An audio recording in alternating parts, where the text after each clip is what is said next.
Headlines प्रायोजक राम बंधू लोणचं मसाला, बेस्ट निवडा राम बंधू निवडा।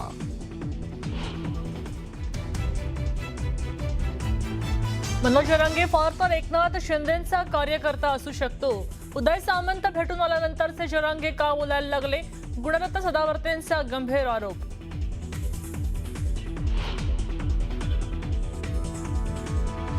मनोज जरांगेंचं पुन्हा उपोषणास्त्र। जरांगे 30 मे पासून अंतरवाली सराटीतच पुन्हा आवरण उपोषण करणार। 3 कोटींपेक्षा जास्त मराठे उपोषणात सहभागी होतील, मनोज जरांगेंचं वक्तव्य।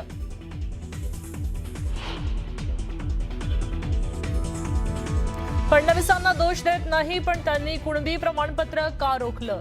जरांगेंचा फडणवीसांना सवाल।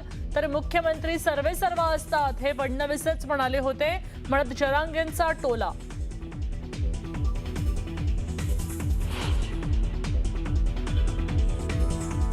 आरक्षणासाठी नेमलेली समिती काम करत नाही, उपसमिती भांडणं लावत आहे, तर मनोज जरांगेंचा सरकारवर घणाघात। तर मंत्रिमंडळाची उपसमिती बरखास्त करून आरक्षणासाठी नवीन समिती स्थापन करा, जरांगेंची मागणी।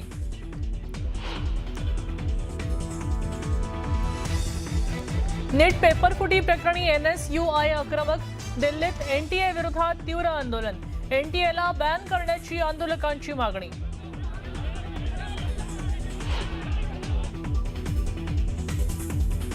नीट पेपरफुटी प्रकरणाचा तपास करताना यंत्रणांना अनेक अडचणी। संभाषणासाठी आरोपींकडून टेलिग्रामचा वापर, तर तपास यंत्रणांसमोर चॅट रिकव्हर करण्याचं मोठं आव्हान।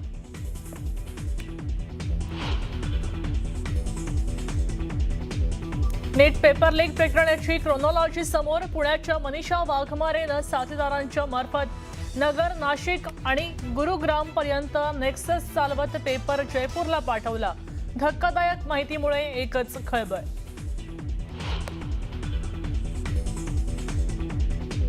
राष्ट्रवादी आणि अजित पवारांच्या पक्षातला अंतर्गत संघर्ष। शरद पवारांच्या दरबारी बड्या नेत्यांनी पार्थ पवारांची तक्रार केल्याची माहिती, तर कुटुंब प्रमुख म्हणून पार्थ पवारांना समज देण्याची केली मागणी। सुनील तटकरे प्रफुल्ल पटेलांना दिल्लीतल्या पक्ष कार्यालयात येण्यास बंदी घातल्याची माहिती। कार्यकारिणीमध्ये नाव नसल्यानं प्रवेश बंदी, कार्यकारिणीत सदस्यांना फक्त प्रवेश द्या, राष्ट्रीय सचिव अविनाश आदिक यांच्या कर्मचाऱ्यांना सूचना।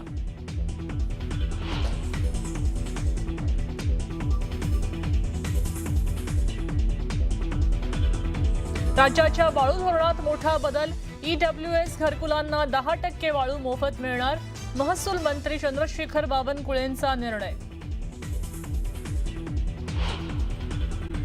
की या वर्डीतला हा प्रकार आहे जरंगेचा, त्याच्यामुळे मला त्याच्या जरंगेचं जे आजचं जी घोषणा आहे ती घोषणा सरळ मराठा इतर मुख्यमंत्री झाल्याच्या नंतर जरंगे उचकलेला आहे, जरंगेला उचकून दिलेला आहे आणि उचकलेल्या कृती ह्या महाराष्ट्र बऱ्यापैकी लक्षात ठेवतोय। आणि म्हणून व्हॅलिडिटीच्या बाबतीत सांगायचं झालं तर ज्या माणूस निर्बुद्ध जेव्हा ठरतो, माननीय सर्वोच्च न्यायालयाने माधुरी पाटील विरुद्ध कास्ट स्क्रुटिनी कमिटी नावाची जजमेंट दिली। त्या जजमेंटच्या नंतर कास्ट स्क्रुटिनी कमिटीने कशा प्रकारे व्हॅलिडिटी नक्की करायची असते, ती व्हॅलिडिटी एसटींसाठी सारखीच आहे, ती एससींसाठी सारखीच आहे, ती ओबीसीच्या सर्व घटकांसाठी सारखीच आहे। माझे कुणबी मराठा भाऊ जे ॲक्च्युअल कुणबी मराठा भाऊ आहेत त्यांना डर नाही आहे। डर कोणाला आहे तर रेतीवाल्यांना आहे, जरंगेच्या जवळच्यांना आहे, बोगस डॉक्युमेंटवाल्यांना आहे। माझ्या मराठा भावांना बिलकुल डर नाही, जे हे सगळे कागदपत्र ज्यांच्याकडे आहेत। मग जरंगे हे राजकारण करण्यासाठी सगळं करतंय।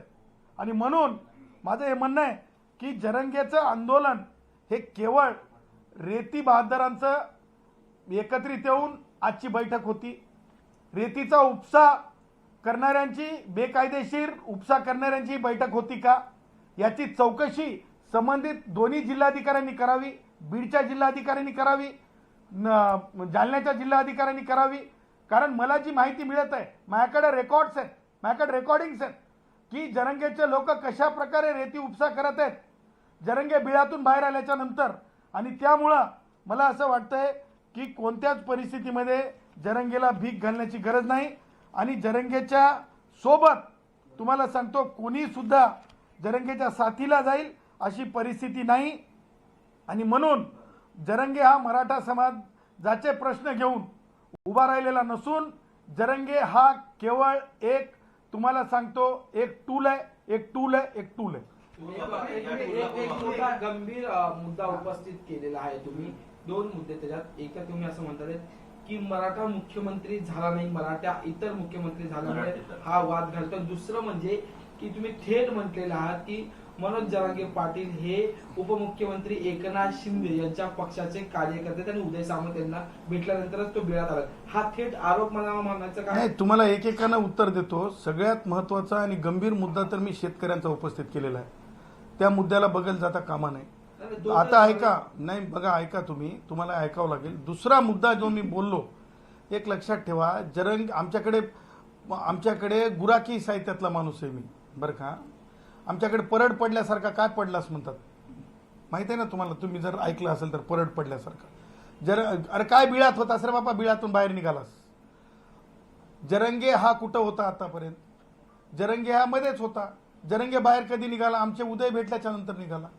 उदय भेटल्याच्या नंतर प्रश्न तर विचारले जातील ना. प्रश्न विचारण्याचा अधिकार आहे की नाही? हिंदुस्थानी नागरिक आहे की नाही? ह्या विद्यमान सरकारच्या बाबतीमध्ये आमचे कष्टकरी शेतकरी शेतमजुरांचं नेतृत्व करतो आम्ही, विद्यार्थ्यांचं नेतृत्व करतो आम्ही. आम्हाला प्रश्न विचारण्याचा अधिकार आहे. कारण आम्ही कटोरा घेऊन राजकारणाची भीक मागायला किंवा कोणीतरी विधान परिषदेची कटोरा घेऊन उभं राहून कटोरात काहीतरी पडल्याच्या नंतर बोलणारे नाहीत आम्ही. हमको जरूरत नहीं है पॉलिटिकल पोस्ट की, इसलिए हम डंके की चोट पे बोल सकते हैं. म्हणून म्हणतो की जरंगे हा बिळवातून बाहेर निघाला ना, वळवळ वळवळ वळवळ वळवळ कधी करायला लागला? उदय भेटून आल्याच्या नंतरच करायला लागला.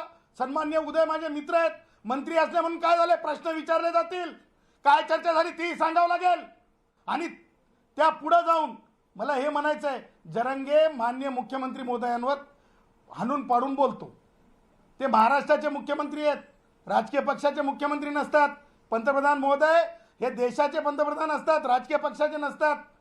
हाणून पाडून बोलण्यामागचं कारण काय? मुख्यमंत्री महोदयांनी एक काल घोषणा केली, कांद्यांच्या बाबतीत घोषणा केली, कांद्याच्या भावाच्या बाबतीत घोषणा केली, शेतकऱ्यांच्या बाबतीमध्ये बैठक झाली काल. हे सगळं चालू असताना कायदाच नको, कास्क्रुटिनीचा कायदाच नको, हे ज्या प्रकारचं वर्तन आहे ते वर्तनाच्या आधारे एकनाथ शिंदे साहेब माननीय उपमुख्यमंत्री आहेत, त्यांनीच आता उदयला पाठवावं आणि जरंगेला सांगावं stop the politics, stop the politics, stop the politics. थेट म्हणतोय मी एकनाथ शिंदे साहेबांनी जरंगेला की नाही आवर्त घ्यावं. मी काय म्हणतो, एकनाथ शिंदे साहेब खूप मोठे आहेत. एकनाथ शिंदे साहेबांची क्रेडिबिलिटी लय मोठी आहे. आता जरंगे सारखे वळवळ करणारे जे असतात ते काहीतरी कुणाच्या तरी सावलीत जाऊन काहीतरी करत असतात. एकनाथ शिंदे साहेबांच्या सावलीचा फायदा घेऊन, म्हणजेच उदयच्या भेटीचा फायदा घेऊन हे जरंगे जर वळवळ करत असेल आणि कायदा बाह्य करा म्हणत असेल, आमचं म्हणणं काय लक्षात ठेवा तुम्ही, आंदोलन कशासाठी आहे? आंदोलन कास्ट स्क्रुटिनी कमिटीच नको म्हणल्यासारखी आहे. मला सांगा, उद्या जर कोणी म्हणलं की नाही मला डायरेक्ट IAS करून टाका, चालेल का? ती पद्धती आहे, पद्धतीच नाकारायची. ताबडतोब आणि अर्जंट फक्त भेटी होऊ शकतात. ताबडतोब आणि अर्जंट फक्त बॉक्समधले वजे दिले जाऊ शकतात, बॉक्समधलं ओझं दिलं जाऊ शकतंय, बॉक्समधलं ओझं दिलं जाऊ शकतंय. आमच्या उदयला माहित आहे बॉक्सचं ओझं. या सगळ्या पिसीत तुम्ही उदयचं नाव अनेक वेळा घेतलात आणि जो आरोप शिवसेनेवर मागच्या अनेक दिवसांपासून खोक्याचा होता, आता त्याला तुम्ही एक नवीन शब्द बॉक्स आणि हे समीकरण मला माझ्या उदयकडून आंब्याचा बॉक्स आलेला नाही. मला येईलच, नाही आलं तर मी रत्नागिरीला जाईल आणि उदयनं नाही ऐकलं तर मी उदयच्या घरी जाईल, पण मी आंबे मात्र उदयचे खाऊन राहील. क्यों जयश्री? आंबे तर उदयचे खाऊन राहणारच. नहीं छोडूंगा उदय. पण ते आंबे बॉक्स मधले असले अरे उदयला काही विचारायचं ठेवा. पण तुम्ही म्हणाल की उदय सामंतांना बॉक्सचं वजन माहिती आहे, तर कोणत्या अनुषंगाने आंब्याच्या बॉक्सचं वजन की आंब्याच्या. खोक्याचं हे खोक्याचं पहा, मी तुम्हाला असं काही बोललो नाही, तुम्ही चुकीचे अर्थ काढत आहात. आणि तुम्हाला सांगतो, मी फक्त बॉक्स आंब्याचे असतात, मी खोक्या. मग माझा मित्र आहे, मी काय करावं ते तुम्ही ठरवणार का?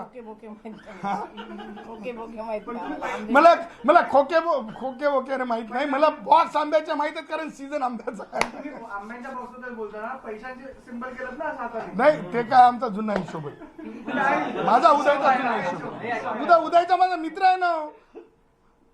बघा, उदय माझा कौटुंबिक मित्र आहे, काय जयश्री बरोबर ना. आणि आय रिस्पेक्ट फुल फॅमिली. म्हणजे उदयची जी माननीय उदय जे सामंत आहेत ते मंत्री आहेत, त्यांची पूर्ण फॅमिलीचा मी आदर राखतो. खूप चांगली फॅमिली आहे. आणि काही गोष्टी ज्या असतात, जे म्हणजे सिम्बॉलिक सांगून सुचवायच्या असतात, त्याच्यामुळे म्हणजे आंबे जयश्री आहे ना यार. तर या सगळ्या गोष्टी सिम्बॉलिक समजवण्याचा प्रयत्न आहे की आज मनोज जरंगे एखाद्या म्हणजे प्रश्न नसताना प्रश्न निर्माण करून एखाद्या क्लीन इमेज असलेल्या माननीय मुख्यमंत्री महोदयांवर जर बोलू शकत असेल, तर उद्या कुणीतरी माननीय एकनाथरावजी शिंदे साहेबांवर सुद्धा कोणी बोलेल. ह्या सगळ्या गोष्टी ज्या आहेत ना, राजकारणाच्या अपरिपक्वतेच्या आहेत. आणि त्याच्यामुळे जरंगेसारख्या टूलला जवळ करण्यात येऊ नये. आणि जरंगेला जर आता मराठा भवानीच, मी आज जी पत्रकार परिषदेत सांगितलं, हे मुद्दे एवढे बोलके आहेत. आता म्हणजे सांगा, न्यायमूर्ती शिंदे साहेबांच्या बाबतीमध्ये ते लोकायुक्त झाल्याच्या नंतर जरंगेच्या कामासाठी पाठवलं जाऊ शकते का? साध्या साध्या गोष्टी आहेत, समजण्यासारख्या गोष्टी आहेत. म्हणजे त्याला आज मुद्दे सुद्धा काढता आले नाही. ते सगळे रेतीवाले एकत्र झाले आणि रेतीवाल्याने जे सांगलं ते बोलून गेलं. रेतीवाल्याने सांगलं ते बोलून गेलं. रेतीवाल्याने सांगलं ते बोलून गेलं. आगामी काळामध्ये